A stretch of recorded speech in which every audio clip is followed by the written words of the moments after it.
சேலம் மாவட்டம் ராக்கியாப்பட்டி பகுதியில் முருகன் கோயிலில் வருவாய்த்துறை அதிகாரிகள் இணைப்பதற்கு எதிர்ப்பு தெரிவித்து இந்து முன்னணி அமைப்பினர் மற்றும் பொதுமக்கள் போராட்டத்தில் ஈடுபட்டுள்ளனர்.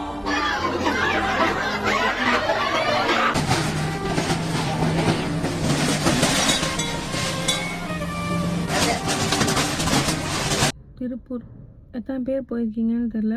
நான் 2 டைம்ஸ் என்னமோ போயிருக்கேன். அந்த போகிற ஏரியாலாம் ரொம்ப சூப்பராக இருக்கும். இயற்கையான காற்று, அந்தளவுக்கு கம்பெனிலாம் இருக்காது. சூப்பராக இருக்கும். அந்த இயற்கை காற்றெல்லாம் நம்ம சென்னையில் கிடைக்கிறது ரொம்ப கஷ்டம். ஸோ இது பண்ணி தான் சென்னையை தான் நாசம் பண்ணாங்க அப்படின்னா, இப்போ திருப்பூர் அந்த சைடு கூட இது பண்ண ஆரம்பிச்சிட்டாங்க.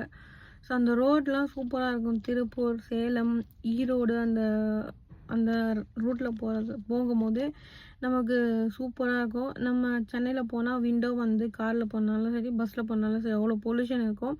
விண்டோ வந்து க்ளோஸ் பண்ணிட்டு தான் போவோம். ஆனால் நீங்கள் திருப்பூர், சேலம் அந்த சைடு போனீங்க அப்படின்னா விண்டோ கீழே இறக்கிட்டு அந்த இயற்கை காற்று வாங்கிட்டு போகலாம். அந்தளவுக்கு சூப்பராக இருக்கும். சென்னையில் தான் வந்து கம்பெனி அது இது கட்டி இங்கே வந்து ஒரு குப்பை காற்று ஸ்மெல் பண்ணிகிட்ருக்கோம், சுவாசிச்சுட்ருக்கோம். அங்கே இயற்கை காற்று இருக்குது, அதை கூட விட்டு வைக்க மாட்டேறாங்க.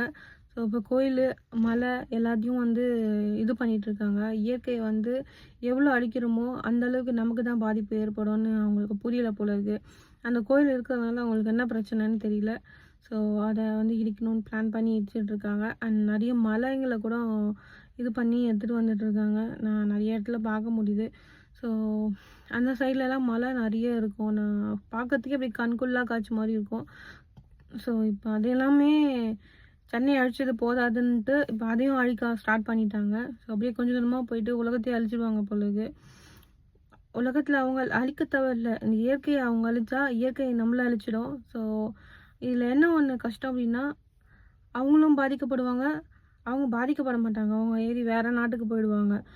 ஸோ நம்ம தான் சாதாரண மக்கள் நம்ம தான் பாதிக்கப்படுறோம். அதனால அவங்களுக்கு என்ன ஆக போகுது அப்படின்ட்டு அவங்க இஷ்டத்துக்கு ஏதோ ஒன்று பண்ணிகிட்ருக்காங்க.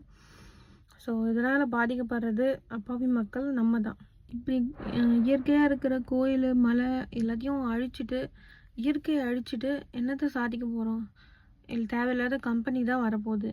ஸோ வந்து இருக்கிற நோய் பற்றாமல் புதுசாக ஏதாச்சும் ஒரு நோய் வந்து மக்களை சீக்கிரமாக அழிச்சிடணும் அப்படி தான் நினைக்கிறேன். அதுக்காக தான் வந்து நிறைய கம்பெனிலாம் உருவாகிட்டு இருக்குன்னு என்னவோ தெரியல.